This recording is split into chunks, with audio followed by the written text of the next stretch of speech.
Hey, coaches, Brian here. At the third element, we talk all the time not only about the importance of establishing a culture and leadership development plan, but continuing with that throughout the full year. Just like you would with your skills development or your strength and agility, that doesn't stop when your season ends.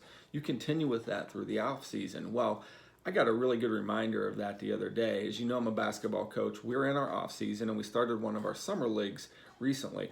And in our first game on our roster, we had some younger kids that were coming up into our system. Now, they're not real familiar with our system or even our culture and how we do things. So, as I'm watching these young kids play, I'm not only looking at their skills, I'm looking at their intangibles. Some of those things that drive leadership and drive the culture, the things we talk about at 3E all the time. And there was an example I wanted to share with you. One of the younger kids was in the game. It was a second half, tight game. Just as he crossed half court, he got some pressure from a double team, right? So he responded by dribbling maybe one too many times. The pressure got to him. He lost the ball.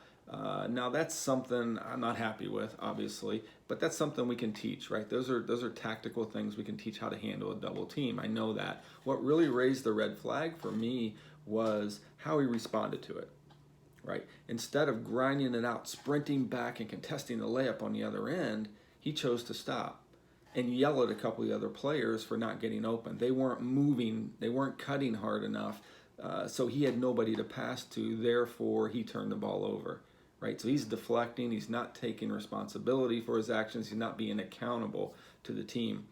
That's a red flag for me. Now, we can address that too. That's a behavioral thing we can address. He doesn't know our system. He doesn't know our culture. He doesn't know that's behavior we don't accept. But it was a reminder for me, right? And we all need them once in a while. So I wanted to share that with you. And I think it's time for me and the coaches to get the team together, get some of these younger guys together in a 3E huddle meeting.